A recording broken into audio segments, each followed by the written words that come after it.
जय जय श्री राधे श्याम। कैसे हैं आप लोग? पूर्ण विश्वास है बहुत ही कुशल मंगल होंगे और उतने ही कुशल मंगल ढंग से आप लोगों का अध्ययन भी चल रहा होगा। भागवत कथा करने के दौरान अथवा भागवत सुनने के दौरान आपने एक कथा सुनी होगी, ब्राह्मण अजामिल की कथा, जो आगे चल कर के पतित हो गया था। आज इस वीडियो में अजामिल प्रसंग हम सीखने वाले हैं। अजामिल प्रसंग हम कुछ इस आधार पर सीखेंगे। सबसे पहले हम प्रयास करेंगे आपको एक शॉर्ट नोट्स बनवा दें। शॉर्ट नोट्स का मतलब क्या है? बहुत सारा पैराग्राफ लिखा है, उसको पढ़ने में समय भी लगेगा, इसलिए हम चीज़ों को छोटा छोटा कर लेते हैं ताकि हम जल्दी उनको याद कर पाएं, जल्दी पढ़ पाएं। तो सबसे पहले प्रयास करेंगे आपको एक शॉर्ट नोट्स बना दें। इसके बाद इसकी व्याख्या किस प्रकार करनी है आप लोगों को वह बता देंगे, और अंतिम में जितने भी महत्वपूर्ण श्लोक हैं इस प्रसंग के, उनको बताने का आपको प्रयास किया जाएगा। 3 आधार पर हमारी कथा चलेगी, ठीक है। यह जो प्रसंग है, ये प्रसंग कुछ इस प्रकार से शुरू होता है। एक ब्राह्मण है, बस आप ध्यान से देखिएगा कक्षा को, पूरा हमने कक्षा में प्रयास किया है कि आपको दोबारा क्लास देखने की या दोबारा कहीं पढ़ने की आवश्यकता न पड़े। यदि आपने निष्ठा के साथ मन लगाकर थोड़ा सा क्लास देख लिया तो सारी की सारी चीज़ें बहुत आसानी से याद हो जाएंगी। अब बस आप हमारे साथ कल्पना के सागर में आगे बढ़िए। सारी चिंताओं की पोटली को किनारे रख करके बस ध्यान से चीज़ों को देखिए और थोड़ा थोड़ा लिखने का भी प्रयास करिए। आंख बंद हो जाए और कल्पना शुरू हो जाए। एक ब्राह्मण है, और ये ब्राह्मण कैसे हैं? ये ब्राह्मण है धर्म निष्ठ है। धर्मनिष्ठ का मतलब होता है जो धर्म कर्म को मानने वाला हो, जो ये जानता हो कि मुझे क्या करना चाहिए और मुझे क्या नहीं करना चाहिए, जो वेद के अनुरूप कार्य करता हो। वेदों के अनुरूप कार्य करता हो। वेदों के अनुरूप कार्य का मतलब क्या होता है? वेदों ने जिन कार्यों के लिए कहा है, हाँ, वो कैसे हैं? वो कार्य हमारे लिए सर्वमान्य, उन्हें करना चाहिए। और वेदों ने जिन चीजों को निषेध किया है, उन्हें नहीं करना चाहिए। वेद जिन कार्यों के लिए हाँ कह दिए हैं, वो कार्य क्या है? वो कार्य धर्म है। और जिन कार्यों के लिए मना कर दी, वो क्या है? वो अधर्म है। क्लियर?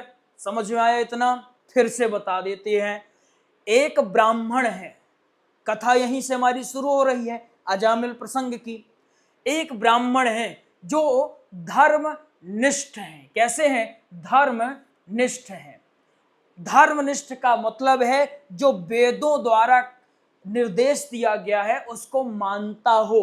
वेदों ने जिन कार्यों के लिए हाँ बोला है कि यह कर सकते हो, उन्हें हम धर्म की श्रेणी में रखते हैं, और वेदों ने जिन कार्यों के लिए मना कर दिया या निषेध किया, उन्हें हम अधर्म की श्रेणी में रखते हैं।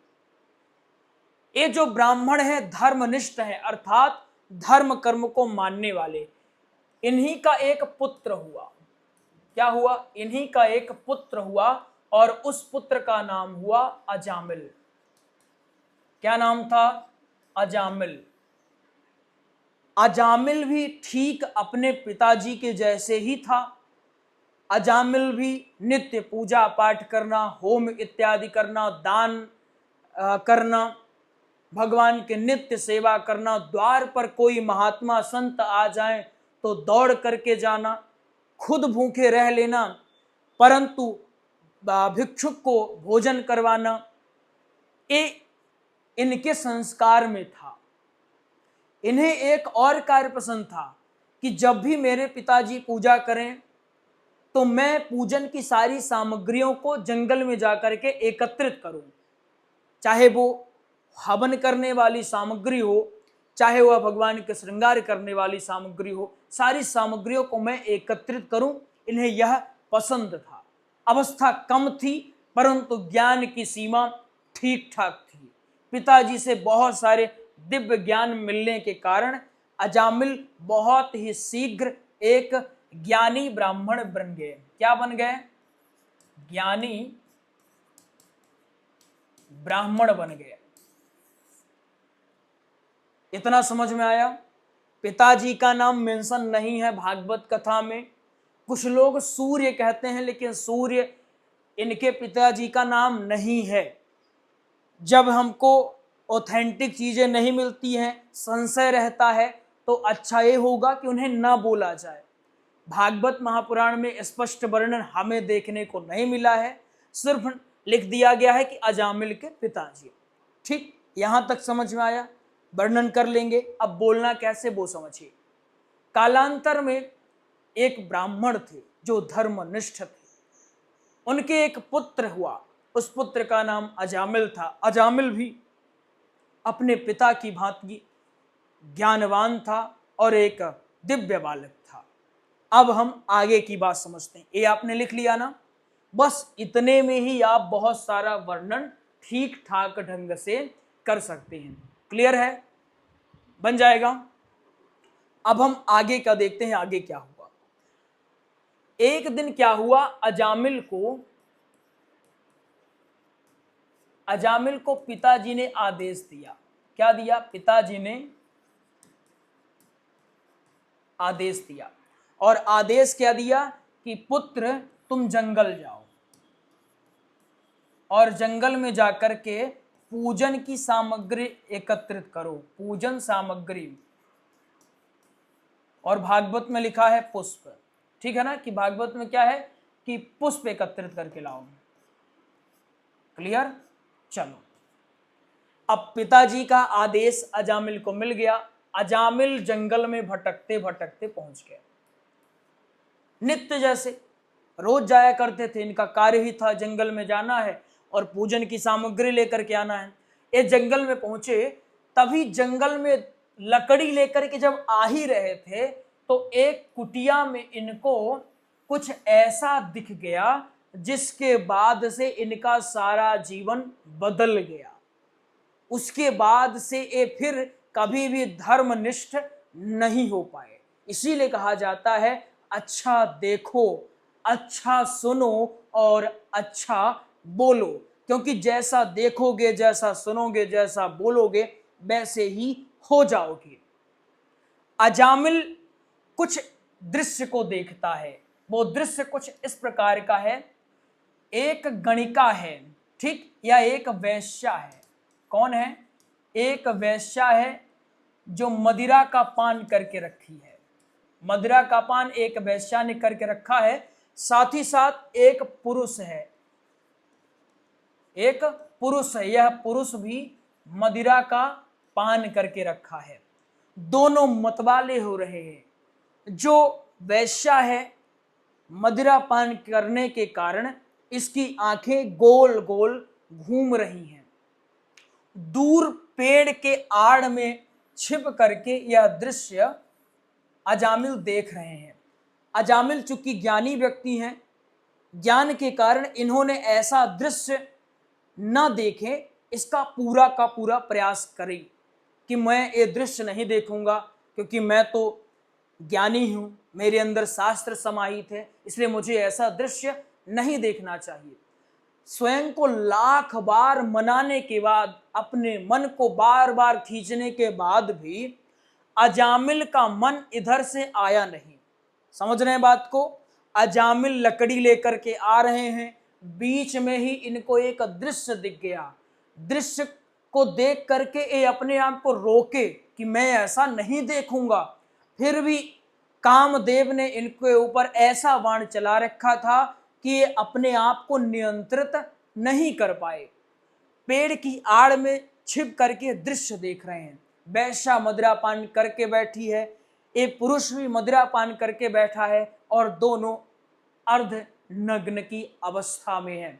उन्हें आसपास किसी का भय नहीं है, लज्जित होने की कोई उनमें संभावना नहीं कि किसी को देख करके वो लज्जित हो जाएंगे। दोनों मतवाले हो रहे हैं और एक दूसरे को प्रसन्न करने का पूरा प्रयास कर रहे हैं। इतना जब अजामिल ने देखा तो अजामिल ये सारा दृश्य देख करके मोहित हो गए। क्या हो गए?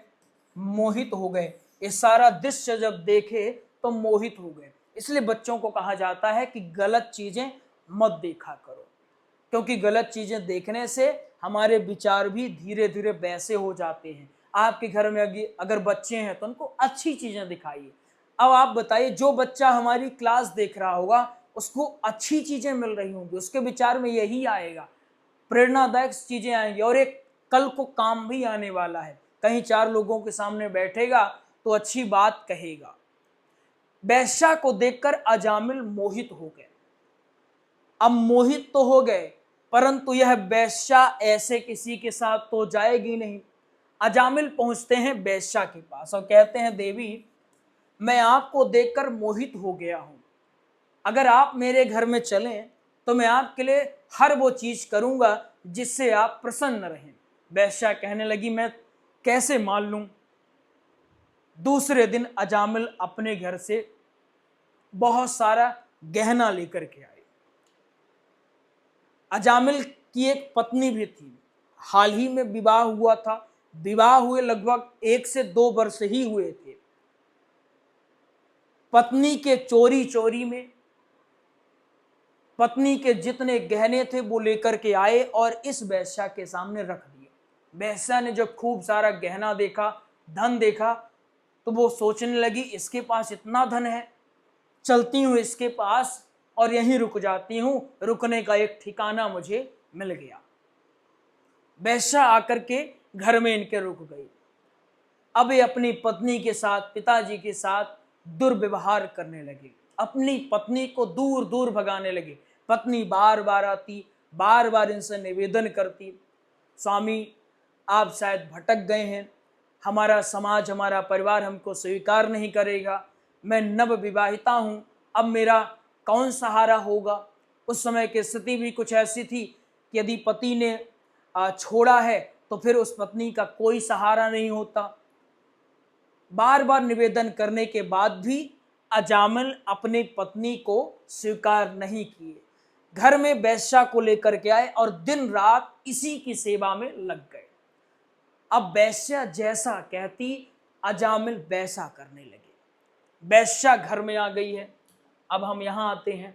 अब ये वेश्या अजामिल के घर में है। ठीक, ये अजामिल का घर है। ठीक, और अजामिल के घर में ये अजामिल है और ये अजामिल की वेश्या है ना। अजामिल की वेश्या, और ये कौन है? ये अजामिल है। और घर के बाहर पत्नी और पिताजी। पिताजी ने बहुत डांट लगाई, लेकिन पिताजी की बात को भी नहीं सुना। अब पत्नी पिताजी दोनों किनारे हो गए, साथ में रहने लगे अजामिल और यह वेश्या। बहुत सारी सेवा करी। सेवा करते करते अजामिल के 88 वर्ष बीत गए। कितने वर्ष बीत गए? 88 वर्ष। यह स्पष्ट है, इसको प्रमाणिक तौर पर आप कह सकते हो। अजामिल कितने उम्र का था?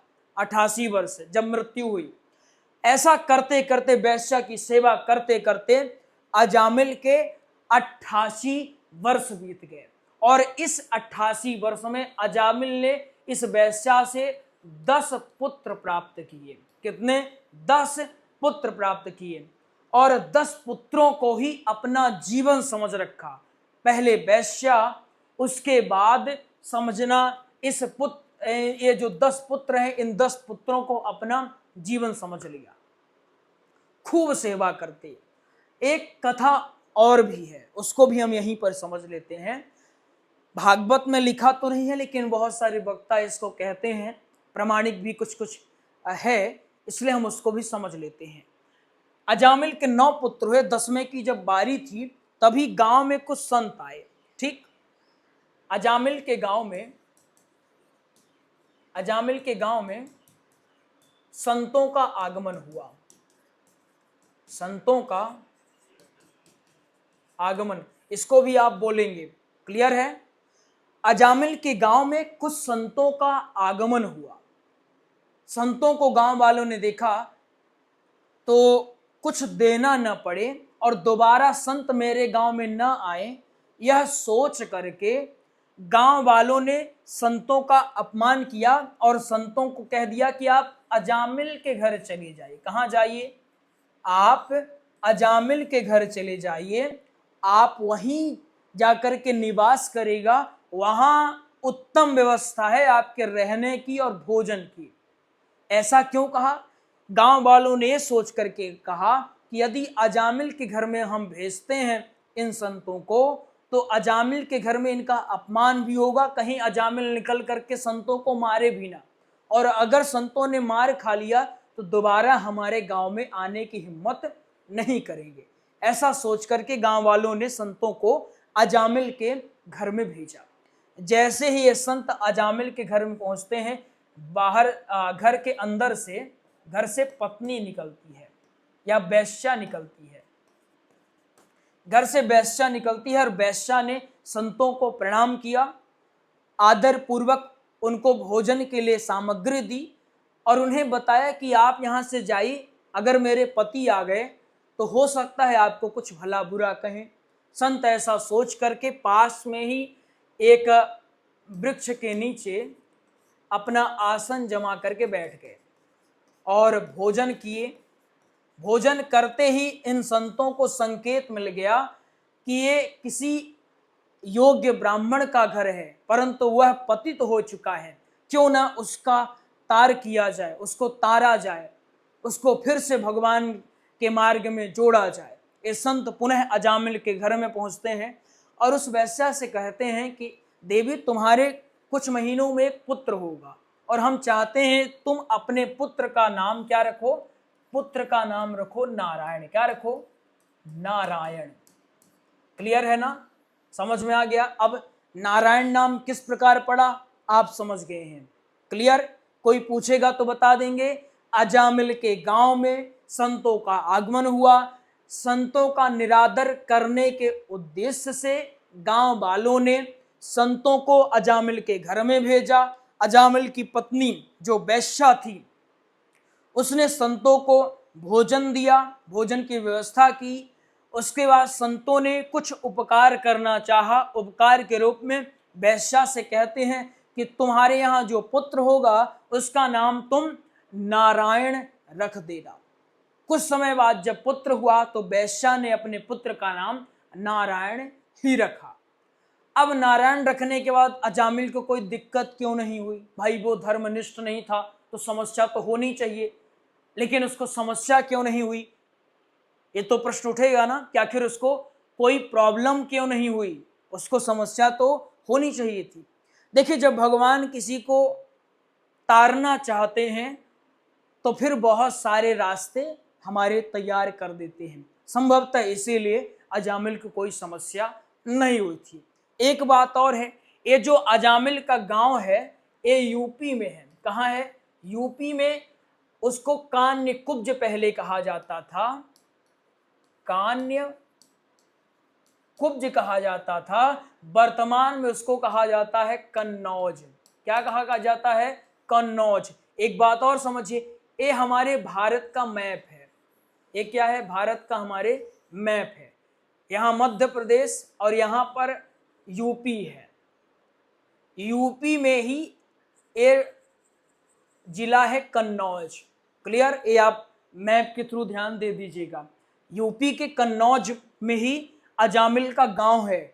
पूरी प्रामाणिक बात। पहले कन्नौज कहा जाता, पहले कान्य कुब्ज कहा जाता था, अभी उसको कन्नौज कहा जाता है।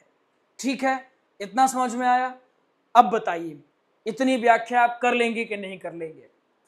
अब 88 वर्ष का जो अजामिल है, एक दिन इसकी मृत्यु निकट आ गई।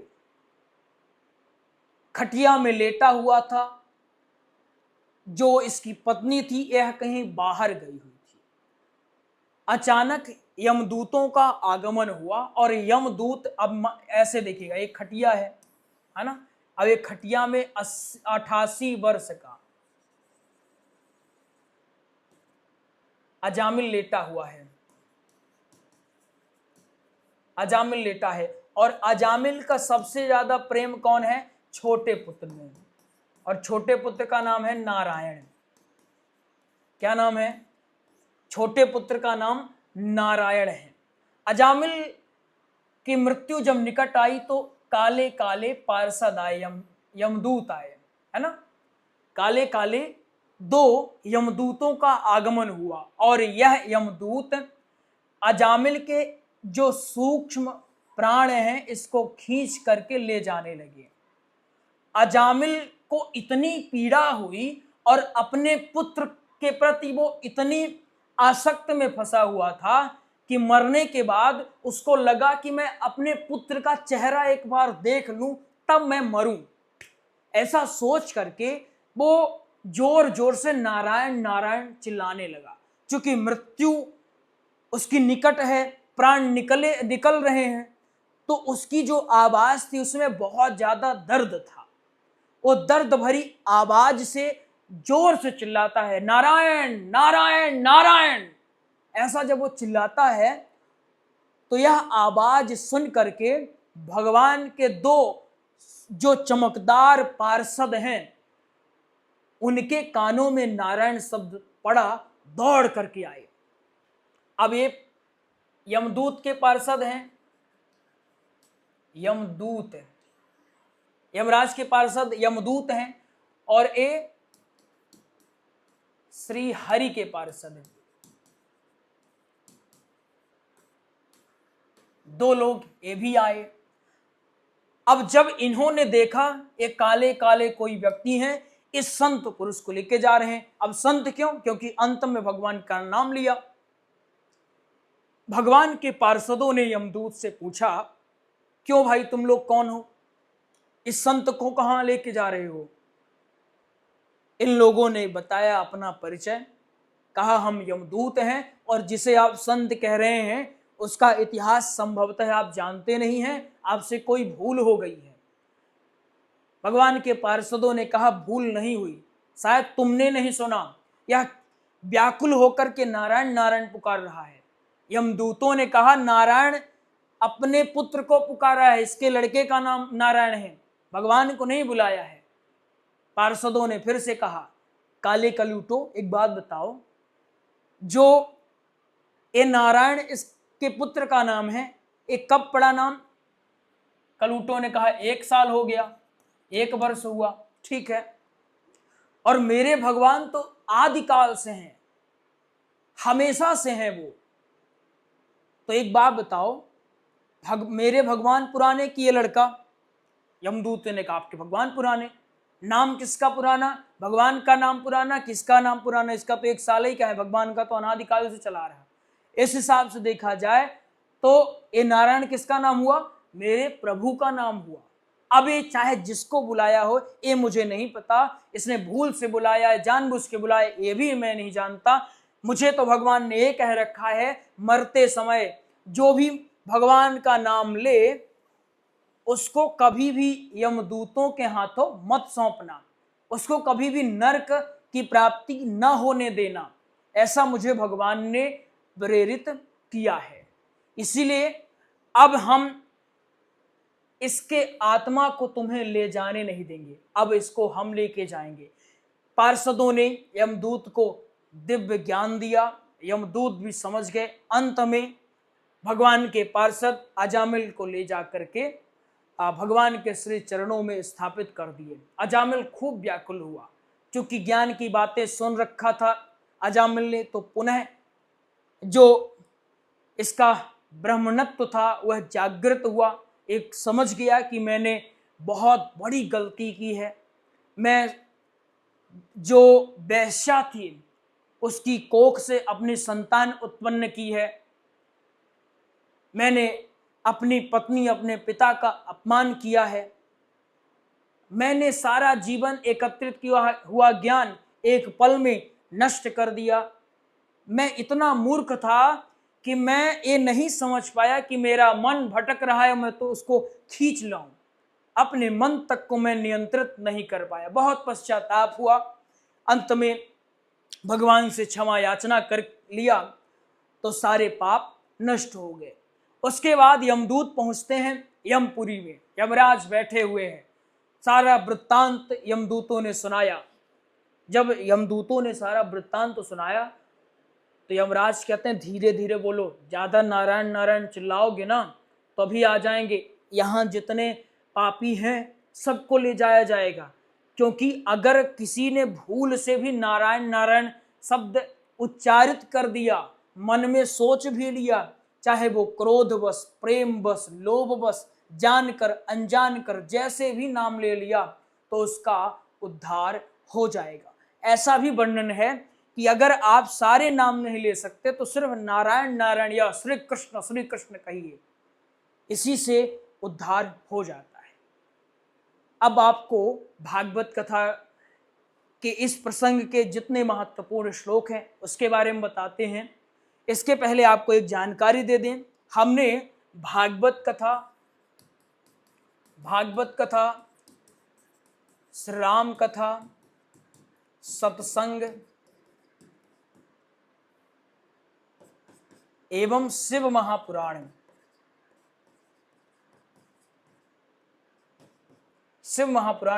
नोट्स तैयार करवा दिया है। इन नोट्सों को आप घर पे मंगवा सकते हैं, पीडीएफ प्राप्त कर सकते हैं। प्राप्त करने के लिए आप दिए गए नंबरों में संपर्क कर लीजिएगा। तो आइए अब आपको श्लोकों के बारे में बताते हैं। सबसे पहले आप इस श्लोक को बोलिए। कान्यकुब्जे दुजः कश्चित् दासी पतिर्जामिलः नाम्ना नष्ट सदाचारो दास्याः संसर्गदूषितः। कान्यकुब्जे द्विजः कश्चित् दासी पतिरजामिलः नाम्ना नष्ट सदाचारो दास्याः संसर्गदूषितः। अब आप दूसरा श्लोक इसके आगे का बोलिए। पहले श्लोक में गांव का वर्णन है और दूसरे श्लोक में छोटे पुत्र नारायण का वर्णन है। तस्य प्रवयसः पुत्रा दशतेषां तु योऽवमः बालो नारायणो नाम्ना पित्रोस्य दयितो वृषम्।